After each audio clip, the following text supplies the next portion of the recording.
এখন সবার মনে একটাই প্রশ্ন, ভারতবর্ষের প্রধানমন্ত্রী কে হচ্ছেন? বিজেপির স্লোগান ছিল ইসবার 400 পার, কিন্তু কাঙ্ক্ষিত লক্ষ্য থেকে অনেক দূরেই থামতে হয়েছে বিজেপিকে। 400 পার তো দূরের কথা, এককভাবে সংখ্যা গরিষ্ঠতা পর্যন্ত পেল না বিজেপি।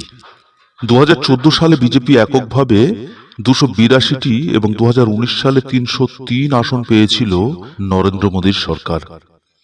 কিন্তু এবার 250 পার করতে পারল না বিজেপি, তাদেরকে থেমে যেতে হলো 240-এ। তবে যদি এনডিএর কথা ধরি, তাহলে তার ম্যাজিক ফিগার পার করেছেন। অপরদিকে রাহুল গান্ধীর নেতৃত্বে প্রথমবার এত বড় জয় পেল কংগ্রেস। গতবারের 52 আসন থেকে সংখ্যা বাড়িয়ে তা প্রায় দ্বিগুণ করল হাত শিবির। ইন্ডিয়া জোটের ফিগার পেরল 230-এর উপরে। আর রাহুল গান্ধীও এবার ওয়েনাড এবং রায়বেরেলিতে দুই কেন্দ্রেই বড় ব্যবধানে জিত হাসিল করল। রাহুল গান্ধী 2019 সালে আমেঠি থেকে দাঁড়িয়ে স্মৃতি ইরানির কাছে হেরেছিলেন। এবার আমেঠিতে বিপুল ভোটে পরাজিত হয়েছেন স্মৃতি ইরানি কংগ্রেসের কাছ থেকে। অপরদিকে বিজেপি নেতৃত্বাধীন এনডিএ জোট এগিয়ে 292টি আসনে, যার মধ্যে বিজেপি একা 240টি আসন পেয়েছে। আর কংগ্রেস নেতৃত্বাধীন ইন্ডিয়া জোট 234টি আসনে জয় পেয়েছে এবং অন্যান্যরা এগিয়ে 18টি আসনে।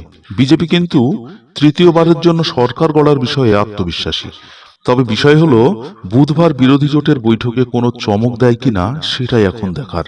রেজাল্ট আউটের পর রাহুল গান্ধী বলেন, আমরা চাই না নরেন্দ্র মোদী এবং অমিত শাহ আমাদের দেশ চালান। প্রতিক্রিয়া দেন নরেন্দ্র মোদীও।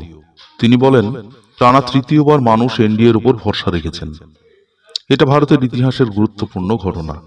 তবে যাই বলুক না কেন, মোদীর কপালে কিন্তু বড় চিন্তা। কেন্দ্রে সরকার গড়তে গেলে বিজেপিকে নির্ভর করতে হবে চন্দ্রবাবু নাইডুর তেলুগু দেশম পার্টি এবং নীতিশ কুমারের জেডিইউ পার্টির ওপর। কিন্তু এই দুই নেতাই একাধিকবার এনডিএ জোট ত্যাগ করেছেন, আবার সেই জোটে ফিরেও গেছেন। অন্যদিকে এই লোকসভা নির্বাচন জাতীয় রাজনীতিতে কংগ্রেসের প্রাসঙ্গিকতা ফিরিয়ে আনার ক্ষেত্রে বড় ভূমিকা নিতে পারে বলে গণনায় ইঙ্গিত মিলেছে। তবে দিনের শেষে একটা ভয় থেকেই যাচ্ছে, যেভাবে পারফর্ম করেছে ইন্ডিয়া জোট, তাতে সমীকরণ বদলে গেলে আদৌ প্রধানমন্ত্রী হতে পারবেন তো নরেন্দ্র মোদী?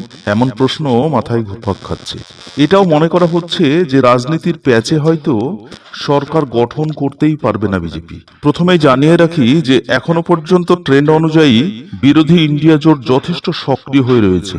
জানা গেছে যে নীতিশ কুমারকে উপপ্রধানমন্ত্রী করতে চায় ইন্ডিয়া জোট। এমনকি জানা যাচ্ছে যে শরদ পাওয়ার নাকি নীতিশকে ফোনও করে ফেলেছেন। পাশাপাশি এটাও জানা গিয়েছে যে শরদ পাওয়ার নাকি ফোন করেছেন তেলুগু দেশম পার্টির চন্দ্রবাবু নাইডুকেও।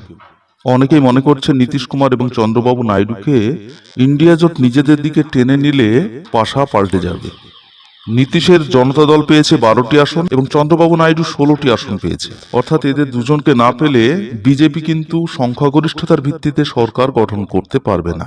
এর মানে নীতিশ কুমার এবং চন্দ্রবাবু নাইডু যদি মহাজোটে ফিরে আসেন, তাহলে সরকার গঠন করতে চলেছে কংগ্রেস মহাজোট। কংগ্রেসও চাইছেন যে বিভিন্ন দলকে সঙ্গে নিয়ে 272-এর ম্যাজিক ফিগার পার করতে। আর যদি সেটা হয়, তাহলে তৃতীয়বার প্রধানমন্ত্রী হওয়ার স্বপ্ন অধরা থেকে যেতে পারে নরেন্দ্র মোদীর কাছে।